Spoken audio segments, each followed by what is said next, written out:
안녕하세요. 연세대학교 천문대와 함께 보는 어제, 오늘, 그리고 내일의 하늘 대중강연 시리즈가 지금부터 시작됩니다. 저는 진행을 맡은 최정윤이라고 합니다. 이 강의는 매주 화요일 저녁 8시에 연세대 천문대 유튜브 채널에서 라이브로 볼 수 있습니다. 또 연세대 천문대 카카오톡 채널을 통해서 정보를 자세히 보실 수 있고 문의사항이 있는 경우 1대1 채팅을 남겨주셔도 됩니다. 7명의 천문우주학과 연구원들이 열심히 준비한 이번 강연 시리즈의 주제는 시간의 흐름입니다. 과거의 이야기를 담은 어제의 하늘에서는 이원기 연구원이 모두를 위한 천문학, 박승현 연구원이 곧 천문학이 바라본 첨성대, 그리고 황승규 연구원이 태양계 행성 발견의 역사에 대한 이야기를 다룹니다. 현재로 넘어와 오늘의 하늘에서는 김다운 연구원이 반짝이는 별들에 대한 밤하늘 이야기를 하고 장호우 연구원이 천체 사진을 찍는 방법의 강연으로 이어집니다. 미래로 나아가서 내일의 하늘에서는 최정윤 연구원이 항성에 관한 이야기를 하고 마지막으로 이성문 연구원의 미래 우주개발 계획과 우주 쓰레기 강연으로 이번 시리즈의 막을 내릴 예정입니다. 모두 끝까지 많은 관심 부탁드리며 강연을 시작하도록 하겠습니다.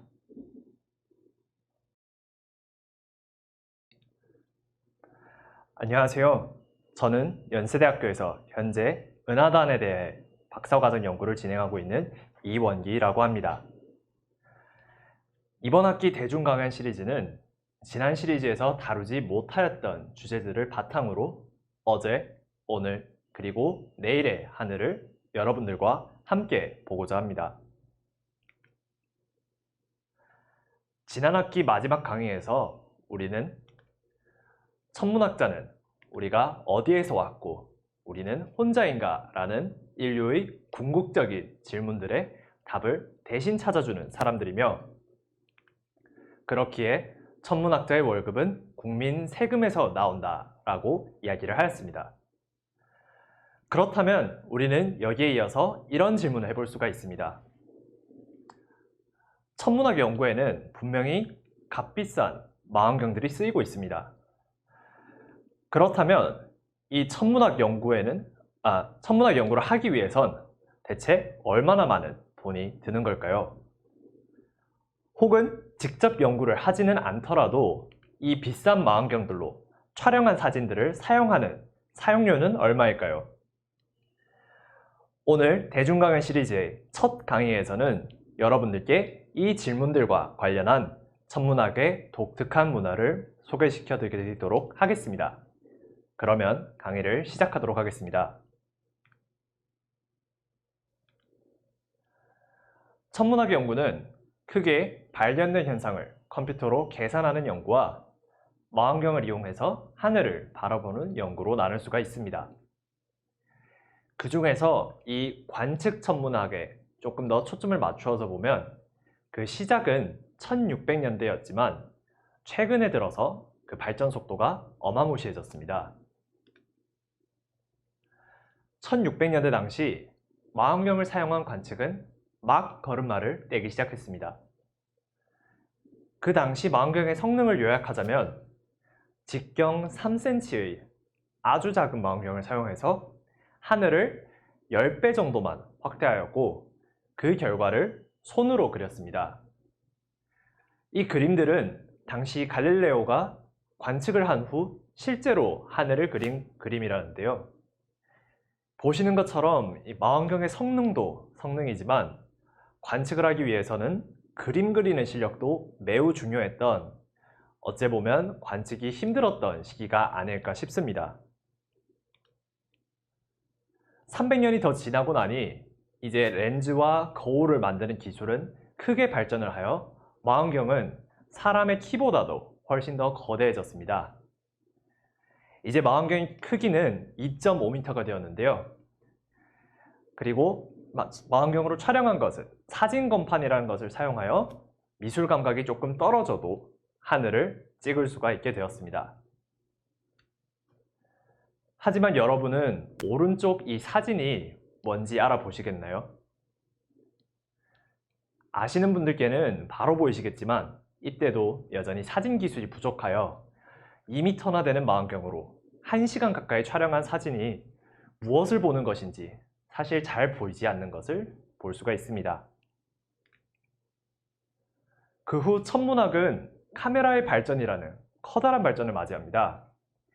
이제 우리는 사진 건판이 아니라 CCD라고 하는 하늘에서 온 빛을 컴퓨터가 읽을 수 있는 숫자로 바로 바꿔주는 기기가 생기게 되었고, 그 결과 4m 크기의 망원경으로 동일한 곳을 찍은 사진은 이제서야 우리가 평소에 보던 익숙한 안드로메다 은하의 모습을 보여주게 되었습니다. 다시 한번 말씀드리지만 이 사진은 방금 전에 보셨던 이 사진과 거의 같은 하늘을 찍은 것입니다. 하지만 기술의 발전은 여기에서 멈추지 않았습니다. 이제 인류는 우주를 갈 수 있게 되었습니다. 앞서 망원경들은 모두 빛을 대기를 통과한 후 받았기 때문에 빛이 어느 정도는 퍼지게 되었습니다. 그렇기 때문에 대기가 없는 우주에서는 이제 다음과 같이 큰 발전을 볼 수가 있었는데요.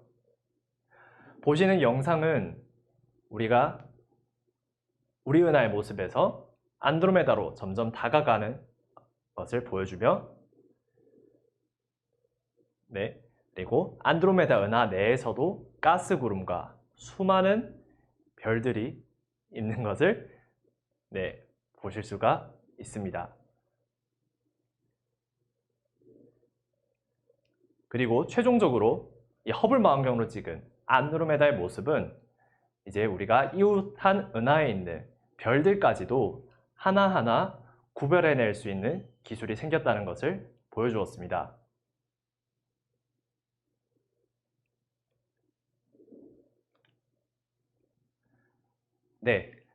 이 엄청난 망원경으로 우리가 이제 안드로메다 은하보다 더욱더 먼 우주를 향해서 바라보게 된다면 우리는 왼쪽처럼 수많은 은하들이 모여있는 아름다운 은하단의 모습을 볼 수 있었고, 또한 다른 은하와의 상호작용을 통해서 오른쪽과 같이 폭발적인 활동을 하는 은하의 모습을 볼 수가 있었습니다. 이제 반대로 안드로메다 은하보다 훨씬 더 가까운 우리 은하 안으로 이 허블 우주 망원경을 가리켰더니 왼쪽처럼 거대한 가스 속에서 별들이 만들어지고 있는 그 순간이나 별의 죽음이 만든 폭발이 주변의 가스를 밀치는 순간에 복잡한 구조들을 매우 자세히 보여주었습니다. 이 사진들은 이미 너무나도 아름다워 보여서 이미 충분한 것 같지만 천문학자들은 여기서 멈추지 않았습니다. 천문학자들은 우리가 볼 수 있는 가시광선이 아닌 다른 빛들, 예로 들어서 X선이나 전파에서도 이 허블 우주 망원경처럼 어마무시한 장비들을 개발하였습니다. 그리고 그 장비들로 이 오른쪽에 있는 성운을 봤더니 X선에서는 이 폭발하는 가스 안쪽에서 거대한 소용돌이가 치고 그 중심에 밝은 점, 즉 밝은 별이 있다는 것을 확인할 수 있었고, 전파에서는 이 가스의 바깥을 따라서 가시광선과 비슷하지만 조금 다르게 전파가 방출되는 모습을 보여주었습니다. 즉, 이 구조, 정확하게는 개성운으로 알려진 이 구조물은 이미 충분히 아름다워 보였지만 다른 파장들을 보면서 완전히 색다른 모습들을 확인할 수가 있었고, 이들을 모두 합쳐서 보았을 때 비로소 우리는 중심의 밝은 별과 그 주변을 폭발적으로 메꾸는 가스, 그리고 이에 의해서 밀려나는 가스의 모습을 볼 수가 있었습니다. 정말이지 아름다운 사진이 아닐 수가 없습니다. 하지만 점점 우리들의 첫 번째 질문에 답이 두려워지기 시작합니다. 이런 최고 성능의 장비가 있으면 혹은 있어야만 새로운 발견을 하고 연구를 할 수 있을 것 같은데 그렇다면 이들을 사용하는 데는 얼마가 드는 걸까요? 실제로 이런 망원경들의 가격 그리고 운영비는 매우 비쌉니다. 방금 사진을 보여드린 허블 우주 망원경의 기준, 처음 기획 당시보다 훨씬 더 많은 비용인 2010년 환율 기준 약 6조 원이 들어갔다고 하고요. 우주 망원경도 매해 유지를 위한 운영비가 들게 되고 1년에 약 1,000억 원, 즉 매일 수억 원의 돈이 들어간다고 합니다. 말 그대로 천문학적인 비용이 망원경을 운영하는 데 들어가고 있습니다. 그렇다면 여기서 퀴즈를 하나 드리겠습니다. 이 천문학적인 비용은 결국 그 나라의 세금에서 사용됩니다. 그렇다면 이 허블 우주 망원경을 미국 바깥의 해외 연구자가 사용을 하면서 연구를 하는 데는 얼마가 드는 것일까요? 또 연구가 아니더라도 이 망원경들이 촬영한 사진을 사용하는 데는 얼마가 들까요? 보기를 드리도록 하겠습니다. 1번, 연구를 하는 데는 하루 운영비를 모두 내야 하고 사진은 약 10만 원 정도를 내야 한다. 2번, 하루에 운영비는 다 내야 되지만 사진은 한 4달러 정도만 내면 된다. 3번, 연구에는 운영비의 일부를 내야 하고 사진은 무료로 준다. 4번, 둘 다 그냥 무료이다. 그러면 라이브에서 잠시 퀴즈를 풀어보는 시간을 가지도록 하겠습니다. 네, 다들 퀴즈 재밌게 푸셨나요? 놀랍게도 정답은 4번입니다. 사진을 사용하는 데 뿐만 아니라 새로운 연구를 함에 있어서도 이 허블 우주 망원경을 사용하는 비용까지 모두 0원입니다. 천문학자의 월급, 즉 이 망원경을 유지하는 데 사용되는 비용은 한 나라의 세금에서 나오는데 어떻게 이 연구 비용까지 모두 무료로 0원이 되는 것일까요? 이를 이해하기 위해서는 우주 망원경이 발사되던 70년대의 상황을 조금 돌아봐야 할 것 같습니다. 당시 나사 고다드 우주센터에서는 허블 우주 망원경, 찬드라 우주 망원경과 같은 거대한 규모의 우주 망원경 프로젝트들을 기획하고 있었습니다. 그리고 당연하게도 처음에는 이 망원경의 개발에 가장 많은 시간과 돈을 사용한 나사에서 망원경의 사용과 프로젝트의 진행, 기획 등을 주도하고자 하였습니다. 하지만 당시 발표된 AAAS의 기사의 말을 빌리자면 천문학계 내에서 불평 혹은 불신이 있었다고 합니다. 외부의 연구자들 입장에서는 당시 나사는 망원경을 만들고 운영하는 기술은 대단하였지만 그를 촬영하고 분석하는 과학적 배경은 부족하다고 생각했다고 합니다. 따라서 만약 나사와 같이 망원경을 만드는 곳에서만 망원경을 사용하게 된다면 이 망원경의 가치를 100%는 활용할 수 없을 것이다 라는 우려의 목소리가 나왔다고 합니다. 그 의견은 신기하게도 나사 내부에서도 나왔습니다.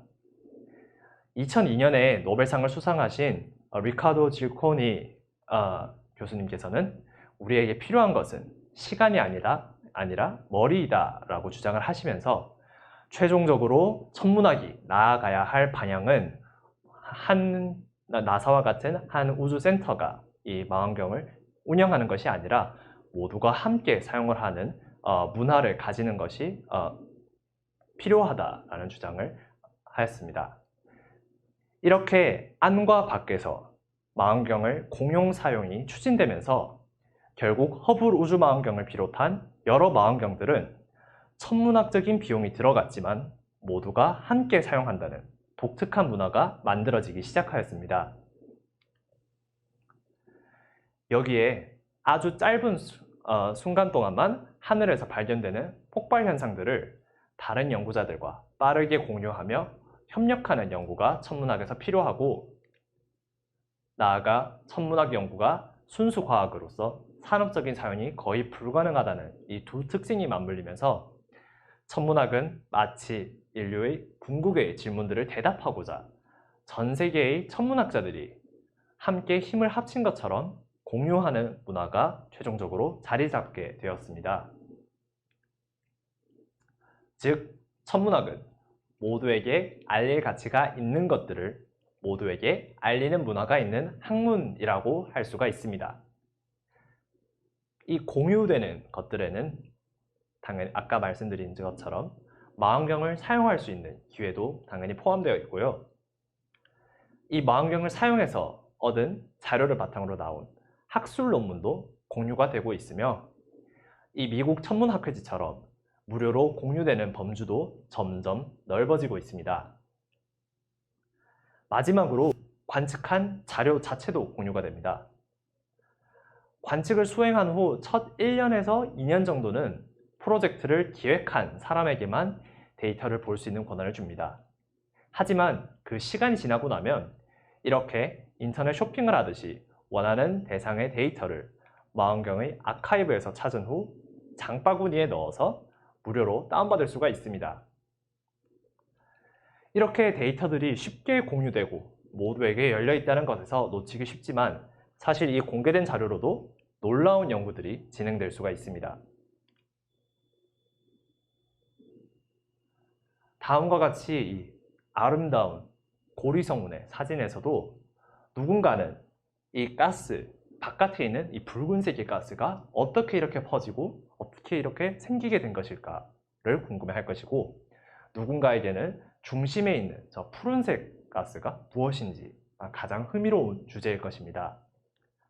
즉, 같은 사진에서도 무엇을 연구하고 무엇에 관심이 있냐에 따라서 흥미롭게 볼 수 있는 것이 다 다르기 때문에 다른 연구자들이 촬영한 이 자료에서도 천문학자들은 연구를 진행할 수가 있습니다. 즉, 아까 보셨던 그 데이터 저장소는 천문학자들에겐 금광과 같은 존재이다 라고 보시면 될 것 같습니다. 말씀드렸듯이 이 데이터는 모두에게 공유됩니다. 그 모두에겐 당연히 천문학을 하지 않는 사람들도 포함되어 있습니다. 그래서 남은 시간 동안은 여러분들이 이 자료들을 접할 수 있는 천문학 사용서를 소개해드리고자 합니다. 사람마다 당연히 목적이 다르기 때문에 100% 제 주관으로 접근성, 예술성, 그리고 전문성에 점수를 매겨가면서 소개를 시켜드리고자 합니다. 점수가 이렇게 높을수록 쉽게 접근할 수 있고 미적으로 아름답고 그리고 전문적인 자료라고 보시면 될 것 같습니다. 첫 번째로 소개해드릴 것은 원하는 것을 밤하늘에서 직접 보고 싶은 분들께 추천할 수 있는 스카이맵입니다. 이 프로그램은 핸드폰 앱으로 여기 계신 몇몇 분들께 이미 익숙한 앱일 수도 있을 것 같습니다. 폰 앱이기 때문에 당연히 검색해서 설치하면 끝이고요. 실행하는 순간 이 오른쪽의 사진들처럼 폰이 바라보는 하늘에 무엇이 보이는지를 바로바로 알려줍니다. 특히 거기에는 목성, 토성과 같이 별과 헷갈리기 쉬운 행성들의 위치도 이렇게 함께 사진으로 표시가 되어 있습니다. 비록 아름다운 사진이나 전문적인 결과는 거의 제공되지 않지만 한편으로는 그렇기 때문에 가볍게 여러분들이 만약 연말에 여행을 가서 밤하늘을 보실 기회가 있으시다면 가벼운 마음으로 한번 사용해 볼 수 있는 도구가 아닐까 싶습니다.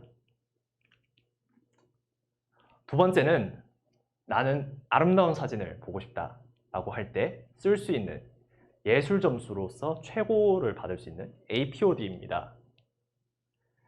APOD는 Astronomy Picture of the Day의 약자로 말 그대로 오늘의 가장 아름다운 천문학 사진들이 선별되어 있는 전시되는 갤러리입니다.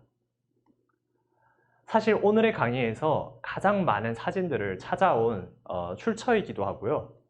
실제 연구에 사용되는 최신 망원경의 결과부터 일상에서 마주할 수 있는 밤하늘의 모습까지 다양한 주제에 대해서 촬영자가 가장 아름다운 형태로 가공한 사진들을 볼 수 있는 어찌 보면 바탕화면을 찾기 가장 좋은 것이 아닐까 싶습니다. 구글에서 APOD라고 검색하시면 바로 사이트로 연결되어 이 왼쪽처럼 달력의 형태로 사진들을 모아서 보실 수도 있지만 구체적으로 APOD Night Sky, 즉 밤하늘이라고 검색하시면 이렇게 아름다운 밤하늘의 모습들을 바로 확인하실 수가 있고요. APOD 네뷸라라고 검색을 하시면 이렇게 수많은 성운들의 사진을 보실 수가 있습니다. 방금 전에 보셨던 고리성운도 저기 있는 것을 보실 수가 있습니다. 그리고 마지막으로 APOD 갤럭시라고 하면 당연히 아름다운 은하들의 모습을 이렇게 보실 수가 있습니다. 즉 여러분들이 APOD 하고 영어로 된 보고 싶은 천체의 이름을 함께 적으면 이렇게 쉽게 아름다운 사진들을 확인하실 수가 있습니다. 만약 나는 천문학 용어들이 익숙치가 않다라고 하신다면 이렇게 한국천문학회에서 제공하는 천문학 백과사전과 같은 사전들을 이용하시면 그 용어들을 간단하게 찾아볼 수 있지 않을까 추천드립니다. 다음은 알라딘 라이트입니다. 이곳은 실제 연구에 사용되는 전문적인 데이터를 자유롭게 탐험하듯이 볼 수 있어서 APOD처럼 가공된 아름다움은 아니더라도 나만의 천문학 사진 찾기를 할 수 있는 곳입니다. 이곳은 APOD처럼 구글에 알라딘 라이트라고 검색하시면 아래와 같은 화면이 나오는 웹사이트로 연결이 됩니다. 이곳에서 여러분은 마우스로 자유롭게 움직이실 수가 있고요. 줌 아웃을 하면서 주변에 무엇이 있는지를 보실 수가 있고 저기 오른쪽 아래 흥미로운 게 있다. 움직인 후 확대를 이렇게 해볼 수도 있고요. 아예 넓은 시야로 나가면서 그 주변 하늘에 무엇이 있는지를 자유롭게 보실 수가 있습니다. 또 왼쪽 메뉴바를 보시면 다양한 옵션들이 있는 것을 보실 수가 있습니다. 이것은 이 사이트가 제공하는 다양한 빛으로 본 우주의 모습입니다. 그래서 여러분은 하나의 은하에 대해서도 X선, 자외선, 가시광, 그리고 적외선의 모습까지 다양한 빛의 파장에서의 모습을 직접 확인해 볼 수가 있습니다. 다만 이곳을 사용할 때 주의사항이 하나 있습니다. 바로 우주가 넓어도 너무 넓습니다. 이곳을 돌아다니시면서 아름다운 대상을 찾는 것은 참 재밌지만 우주가 너무 넓기 때문에 참 많은 시간이 걸릴 수도 있습니다. 그때 사용할 수 있는 것은 이 타겟이라고 적혀 있는 검색 기능이고요. 무엇을 검색할지 모르시는 분들께 추천드리는 것은 이 메시의 목록입니다. 메시의 목록은 각종 성운과 은하가 들어간 목록이며 구글에 검색하시면 그 목록에 포함된 천체들의 모습을 쉽게 확인해 볼 수가 있습니다. 그래서 다음과 같이 M31 안드로메다 은하, M82 시가 은하라고 불리는 은하이고요. 그리고 M16 독수리 성운처럼 그 이름을 쉽게 검색을 해서 다양한 파장으로의 모습을 여러분들이 확인해 보실 수 있을 것 같습니다. 또 왼쪽 메뉴도 사실은 참 많기 때문에 무엇을 골라야 할지 헷갈리실 수가 있습니다. 그래서 추천드리자면 개인적으로는 가시광 사진을 주는 SDSS를 가장 추천드립니다. 각 파장별로는 다음과 같은 프로젝트들을 추천드리지만 한 가지 주의사항이 있다면 역시 우주가 너무 넓기 때문에 많은 하늘의 영역이 촬영되지 않았을 수 있다는 점을 유의하시면 좋겠습니다. 그래서 움직였는데 로딩이 너무 오래 걸리는데 계속 검은 화면이다 싶으시다면 한 번씩 줌 아웃을 해보면서 실제로 찍은 하늘인지를 확인해 보시면 좋을 것 같습니다. 마지막으로 소개해드릴 곳은 최신 망원경 프로젝트들의 사이트들 중 하나인 수바루 HSC SSP의 사이트입니다. 프로젝트별로 다 다르지만 이 프로젝트의 경우 이 하얀색 선으로 표시된 것처럼 매우 좁은 하늘의 영역만을 관측하였습니다. 즉 여러분들께서 메시의 목록 혹은 다른 유명한 천체들을 보고 싶으셔도 이 하얀색 상자에서 벗어나 있을 확률이 매우 큽니다. 하지만 최신 연구답게 아무 곳이나 확대해보면 매우 아름다운 우주의 모습을 보실 수가 있습니다. 또 이렇게 북마크 메뉴바에 추천 대상 목록이 있습니다. 여기에서 여러분들이 하나를 예로 들어서 이 Interacting Galaxy, 즉 지난 학기 안성호 연구원님께서 강연해 주신 서로 만나며 상호작용하는 은하를 누르시면 여러분들은 점차 좁은 하늘의 영역으로 안내되면서 그 과정에서 정말 많은 별이 있다는 것과 그곳을 더 확대하다 보면 이렇게 아름답게 충돌하며 화려한 구조를 만드는 은하와 그 주변을 또 가득 메우고 있는 다른 은하들의 모습을 보실 수가 있습니다. 그래서 알라딘에서 여러분들이 우주가 참 넓다는 것을 느끼셨다면 이곳에서는 우주의 은하가 정말이지 어마하게 많구나 라는 것을 경험할 수 있을 것 같습니다. 오늘 강의를 한 문장으로 정리하면 천문학은 모두에게 공유되는 문화를 가지는 학문이라는 것입니다. 여기에서 모두는 천문학 연구를 하는 사람뿐만 아니라 모든 사람을 의미하며 여기서 공유된다는 것은 망원경의 시간도 있지만 학술 논문 그리고 그 과정에서 발견한 모든 것들이 포함되어 있습니다. 그래서 저는 여러분들이 오늘 강의 이후 각자 원하는 정보에 따라서 사진을 한번 찾아보셨으면 좋겠습니다. 스카이맵을 들고 밖으로 직접 나가셔서 촬영을 해보셔도 좋고요. APOD를 구경하거나 알라딘과 같은 곳에서 우주를 떠돌아다니면서 우주를 직접 한번 체험해 보셨으면 좋겠습니다. 그렇게 마음에 드는 사진을 만드시거나 찾으셨다면 그 아름다운 모습을 마음으로 먼저 감상하시다가 이번 그리고 이후의 대중 강연들에서 그 아름다움 속에 담겨있는 놀라운 이야기들을 들으시면 좋지 않을까 생각됩니다. 오늘 강의는 여기까지입니다. 끝까지 경청해 주신 분들께 감사드립니다.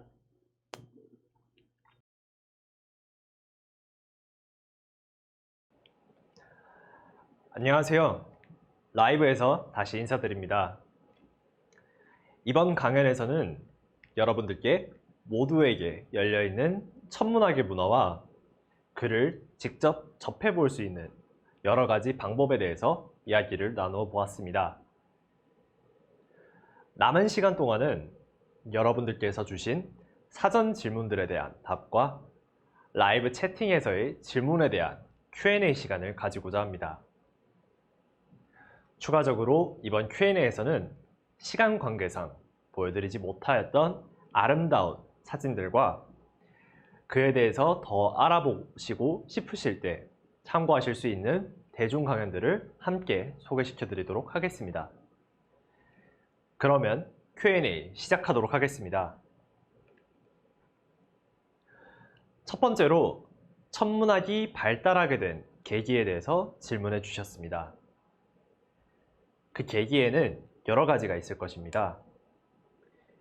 이번 강의에서도 소개하였듯 렌즈나 거울 제작 기술의 발전이라든지 새로운 카메라의 개발 혹은 우주의 탐사 기술 등 여러 가지 기술적인 진보들 하나하나가 모두 천문학의 중요한 계기로 볼 수 있을 것 같습니다. 하지만 그보다도 중요한 계기로 생각되는 것은 바로 패러다임의 변화입니다.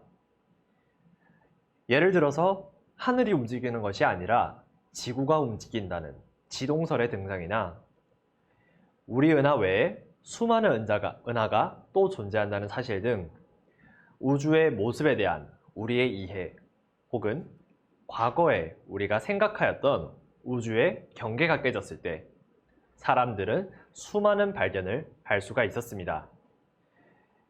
그래서 이 패러다임의 변화에 대해서는 상반기 대중강연의 7월 강연이나 2주 뒤 황승규 연구원의 발표를 참고하시면 좋을 것 같습니다. 두 번째로 천문학의 가장 큰 매력이 무엇인지에 대해서 질문해 주셨습니다. 사람마다 다르겠지만 늘 새로움이 넘친다는 특징이 가장 매력적이지 않을까 싶습니다. 천문학에서는 태양계만 넘어가도 우리가 직접 가서 둘러보거나 실험하지 못하기 때문에 하늘에서 거의 멈춰있는 하나의 모습만을 제한적으로 볼 수가 있습니다. 그래서 천문학에서는 수없이 많은 별과 은하들을 보면서 우주를 이해하려고 노력하였고, 그러다 보니 한 대상에 대해서도 늘 새롭고 여러 가지 다른 해석들이 나오게 됩니다. 그래서 마치 여러 편의 오픈엔딩 영화와 같은 매력을 가지고 있다고 보시면 될 것 같습니다. 다음으로 이런 질문이 있었습니다. 천문학이 우리 삶에 어떤 교훈을 줄 수 있나요? 사실 이 질문 하나만으로 강연이 구성될 수 있는 중요하고도 심오한 주제입니다. 제가 생각하는 가장 큰 교훈은 우리 모두 별에서 왔다는 사실에서 오는 것 같습니다. 현대 천문학에서는 우리의 몸을 구성하는 탄소나 적혈구에 있는 철 모두 별 중심의 핵융합 과정에서 만들어진다고 이해하고 있습니다. 따라서 우리를 구성하는 입자들의 과거를 돌아가다 보면 지구로 모이기 전, 태양계에 모이기 전 우리는 모두 별의 가장 뜨거운 중심에서 발견된다는 것입니다. 이는 우주에 비해 한없이 작은 우리가 일상에서 마주치는 어찌 보면 당연하고 사소해 보이는 모든 것들이 130억 년의 우주 역사 동안의 노력이 모여 만들어진 소중한 존재라는 것을 느끼게 해주며 우리의 일상을 조금이나마 특별하게 만들어주는 교훈이자 매력이지 않을까 싶습니다. 마지막으로 사전 질문 중에 천문학이 삶에 어떤 도움을 줄 수 있냐는 질문이 있었습니다. 방금 전의 질문의 답이 일부 도움이 될 것 같기도 하고요. GPS, 와이파이 등과 같은 실생활에서의 사용에 관해서는 지난 상반기의 8월 대중 강연의 초반부를 참고하시면 좋을 것 같습니다. 그리고 여기에서는 이번 강연과 관련된 이야기를 해드리고자 합니다.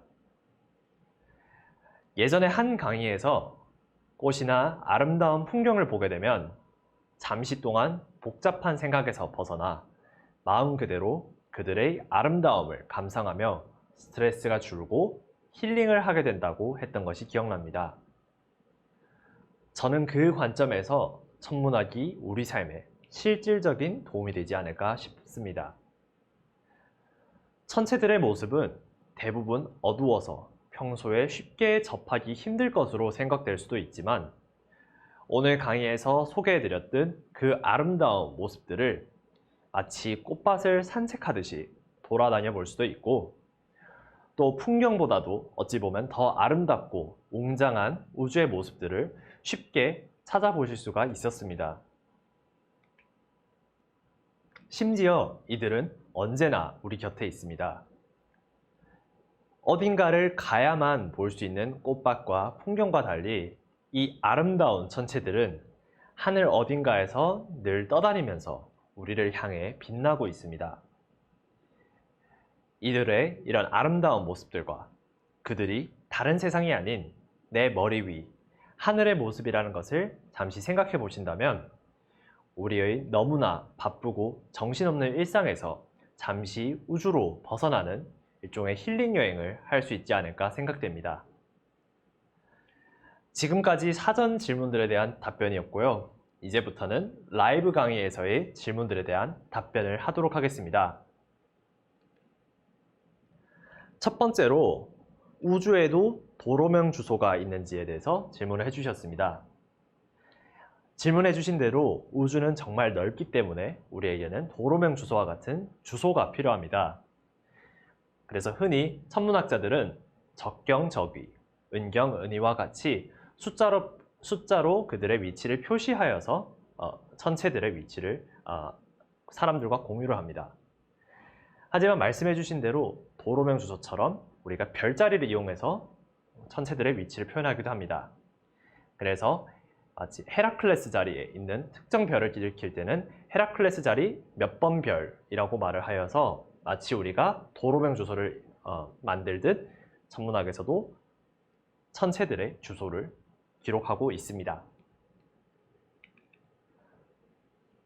두 번째로 전파는 21cm 전파만 쓰는지에 대해서 질문이 있었습니다. 말씀해주신 대로 21cm는 우주에서 가장 많은 원소인 수소가 방출하는 선이기 때문에 실제로 많은 전파 연구가 21cm에서 진행되고 있습니다. 하지만 수소 원자가 아니라 고에너지의 플라즈마의 경우 모든 파장에서 전파를 강하게 방출하고 있습니다.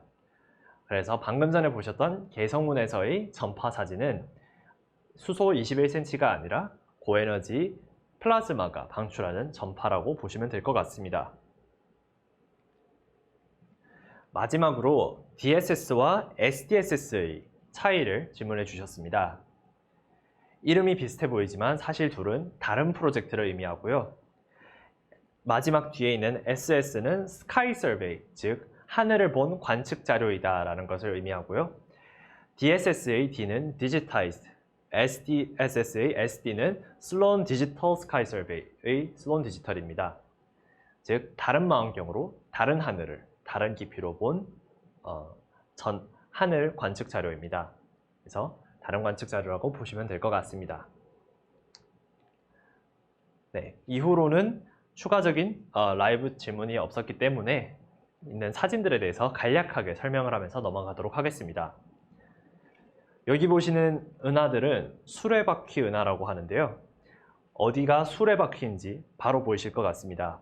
바로 은하가 충돌하면서 흩뿌려진 원반이 마치 수레바퀴와 닮아서 수레바퀴 은하라고 불리는데요. 이와 관련된 강의는 지난 상반기의 안성호 연구원의 강의를 들어주시면 될 것 같습니다. 다음은 마치 하늘에 있는 모습이 아니라 어떤 컴퓨터 그래픽 같아 보이는데 실제로 페르세우스 은하단이라는 곳에 있는 뜨거운 가스를 촬영한 모습입니다. 뜨거운 가스가 너무나 뜨거워져서 플라즈마 상태에서 X선을 방출하고 있는데요. 이 X선을 관측하였을 때 다음과 같이 회전하는 형태가 나오는 것입니다. 이 은하단 그리고 X선에 관해서는 상반기 7월 강연을 보시면 될 것 같습니다. 그리고 다음으로는 상당히 유명한 사진이죠. 탄생의 기둥, 창조의 기둥이라 불리는 독수리 성운 메시의 16번의 사진입니다. 여러분께서 보셨던 다른 책에서 보셨던 사진과 다소 달라 보일 수도 있는데요. 그는 우리가 이 사진을 촬영할 때는 다른 빛을 파정을 사용하였기 때문입니다. 그래서 만약 이런 사진들에 관심이 있으시다면 독수리 성운을 검색해 보신다면 더욱 다양한 모습들을 보실 수 있을 것 같고요. 별의 탄생과 진화에 대해서는 이번 학기 최정윤 연구원의 발표를 들으시면 될 것 같습니다. 그리고 마지막 사진 중 하나로는 지구로 돌아오는 사진을 보여드리고자 합니다. 이 페일 블루닷이라고 알려진 이 사진의 지구는 이 하얀색 빗줄기 중앙에 있는 저 작은 점입니다. 우리가 모여서 살고 있고 차로도 수시간을 달릴 수 있는 이 거대한 지구가 우주에서는 한없이 작고 그저 밝게 빛나는 파란색 점에 불과하다는 어찌 보면 무섭기도 하지만 신비한 아름다운 사진이 아닐까 싶습니다. 네, Q&A 시간은 여기까지이며 마지막으로는 제가 가장 좋아하는 은하 중 하나인 메시의 106의 사진으로 마무리하도록 하겠습니다. 이번 강의가 우주를 조금 더 쉽게 자주 접하면서 우주에 대한 여러분들의 관심과 호기심을 더욱 키울 수 있는 기회가 되었으면 좋겠습니다. 끝까지 들어주셔서 감사합니다.